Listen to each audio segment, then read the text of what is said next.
You are an extrovert. Congratulations.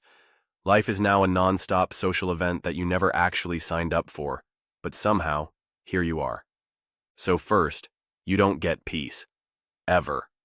Your own brain has betrayed you by wiring itself in a way that makes silence unbearable. Sitting alone with your thoughts? Not an option. That's just an invitation for existential dread to kick down the door and make itself comfortable. Instead, you surround yourself with people and you don't even like half of them. You are a magnet for plans. People assume you want to do things at all times. You wake up and someone already expects you to be at brunch. You get home from work and a friend is calling because they are outside your house and ready to drag you to a spontaneous dinner. Friday night? Obviously you are out partying. Saturday morning? Of course, you are at a group hike you didn't even remember agreeing to. Sunday? Just kidding. You don't get a Sunday. No one else makes plans because they know you just love it. If you don't do it, nothing happens. You don't even enjoy planning things. But now it's your job, forever. And your presence is expected, always. People assume you will be there. At the party, at the dinner, and at the random Wednesday night out. If you say no, people take it personally, and if you cancel, they get concerned. If you don't feel like talking, they assume something is horribly wrong. There is no escape. People mistake your energy for an unlimited resource. They expect you to be fun at all times. No one considers that maybe, just maybe, you are exhausted. You don't get to have a day off. If you show up to a party and you are not performing like a human golden retriever, people ask what's wrong. Are you sad? Are you okay? Do you need to talk? No. You just need to sit in a dark room for an hour without hearing another human voice. But that's not an option. Silence is your true enemy. Not because you don't want it, but because your own brain doesn't know what to do with it. Sitting alone makes you restless. No noise means your thoughts start racing. You should be doing something. Why aren't you doing something? Well, you should call someone, but no one is free? That's suspicious. Maybe you should go outside. But then you wonder where all the people are and you start hating this emptiness. Small talk is your entire life. You never get a break from it. You see someone you vaguely know at the store, and it's immediately time for a forced chit-chat. Or you sit next to a stranger on a plane, and guess what? He is now your temporary best friend. Or you get in an elevator, and you suddenly feel the unbearable urge to talk about the weather. Every interaction is a performance, and you can't stop yourself. Your brain craves stimulation. Normal things are never enough. You need action. Sitting still feels like punishment. Watching a movie alone is boring. Doing nothing is unacceptable. You need to be entertained, and if you aren't, you will create chaos just for the thrill of it. You start texting people. You make unnecessary plans.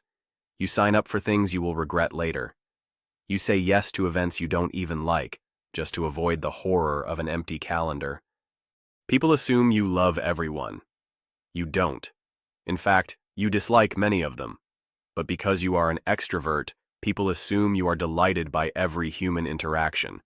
They think you are happy to engage with everyone all the time. So you get stuck in conversations with energy-draining people who won't stop talking about their new diet or their dream of opening a candle shop. And because you are an extrovert, you have to pretend to care. You have no secrets, not one. Your entire life is an open book because you just talk too much. The moment something happens, you tell at least 5 people. You can't help it. You overshare constantly. Later, you regret it, but it's too late. Everyone already knows. You have no mystery. You are incapable of keeping your own secrets. Your inner thoughts are just waiting to burst out at the first opportunity. People assume you are confident. That's cute. Just because you talk a lot doesn't mean you have your life together. But people believe you do, so no one ever checks in on you. You are the fun one, the entertainer, the social glue that keeps the group together. You don't get to have breakdowns. If you are struggling, that's your problem. Your energy level is a trap. You think you can handle an endless social life. You can't. You say yes to every invitation. You commit to every plan. Then suddenly, it's been weeks since you had a single moment alone, and you are on the verge of a breakdown. But it's too late now. Your schedule is packed for the next month. Sleeping is a nightmare. Your brain doesn't know how to power down. While others can simply close their eyes and drift into peaceful unconsciousness, you lie there, wide awake, thinking about the 3 conversations you had earlier, replaying every detail like a poorly edited highlight reel. The world might be asleep, but your mind is still hosting a full-blown party, and everyone is invited. It takes you forever to fall asleep, and even then, you wake up ready to talk to someone immediately. But too bad it's 3 in the morning. Alone time is confusing. You tell yourself you need it, you plan for it. Then, 5 minutes into your quiet evening at home, you are texting people, scrolling endlessly, looking for something, anything to do. You think about going to a coffee shop alone, but that doesn't count because it still involves people. Well, you have failed. Now imagine being sick. It's a nightmare. You are forced into isolation, which is your worst fear. No visitors, no social outings, just you and your own thoughts.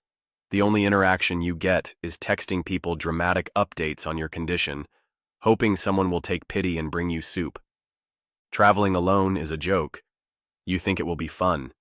You picture yourself exploring new places, enjoying the peace of solitude. Then you arrive, and within 20 minutes, you are desperate for human interaction.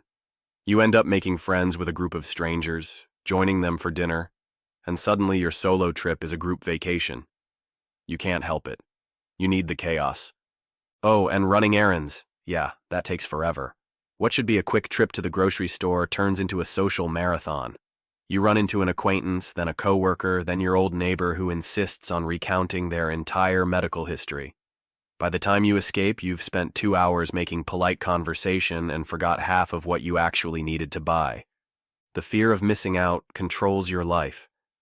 There is always something happening. If you don't go, you might miss the best night ever.